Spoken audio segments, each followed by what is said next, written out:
سلام بچه‌ها، خوش اومدید به این ویدیو. من امروز اومدیم با هم دیگه روبلاکس بازی بکنیم پارت 2 با اگه گفتین با النا. الان هم رفته تو بازی با هم دیگه چیز کردیم که بازی بکنیم. من برم بازی بیام. خب بچه‌ها برگشتیم، رفتیم یعنی تو بازی و اینجا النا رو داریم.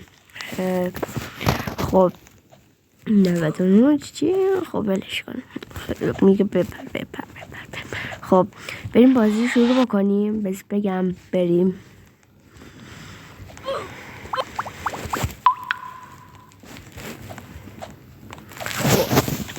ما شروع کردیم بریم. دلیل اینکه همش ما اینو بازی میکنیم چون آخه یه بازی دیگه بکنیم من همیشه لگ میشم. گفتم بریم اینو بازی کنیم چون من تو این لگ نمیشم، تو این بازی نمیدونم چرا. چقدر آسونن اینا. اگه شما هم قبول دارین این بازی ها تو روبلاکس خیلی آسونن، لایک کن و یه تو کامنت ها هم بگو. چی بود این؟ چه سمی بود من دیدم.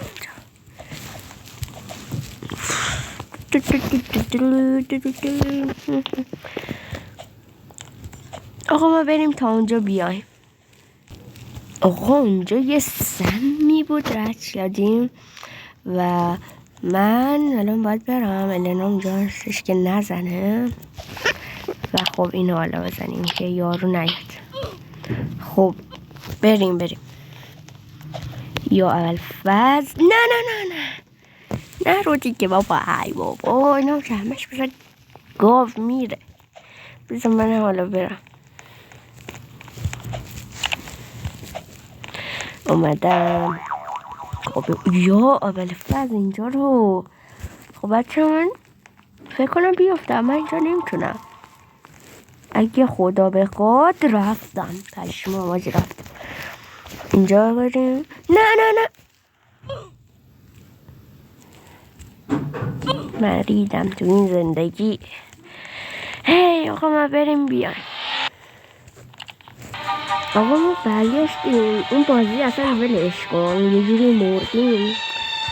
خودش ما رو انداخت بیرون. اومدیم یه بازی دیگه اسمش خوشتیپه. اسم بازیه 1 2 3. آره دیگه. خب بریم. خاک تو سرم کنم.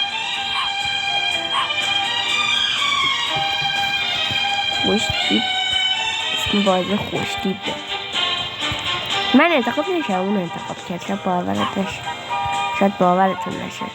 نوب چیه داداش؟ من نمیتونم اینجا رو برم. بعدن که این ویدیو رو داری نگاه میکنی، از داری نگاه میکنی تو یوتیوب، میفهمی من چه بدبختی داشتم میومدم. بابا به ما وقت بده. بعدن میگه به من نوبستک. 3 ساله دارم بازی میکنم، به من میگه نوبستک. خب ما اینجا رو بریم بعد میام. آقا یه چیزی همین الان فهمیدم، فقط ما دوتا تو این بازی هستیم. آره آقا من تصمیم گرفتم یه راه دیگه برم از اونجا.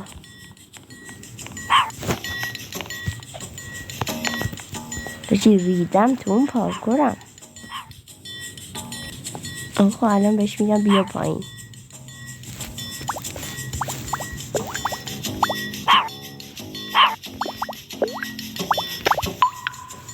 بیا از این راه.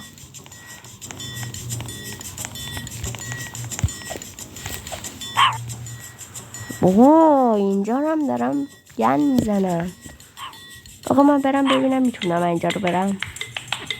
آقا اصلا من تصمیم گرفتم یه ویدیو نگیرم چون یه جوری داریم گن میزنیم که روبلاکس شکایت میکنه از اون. آقا من بریم. بذار بهش بگم.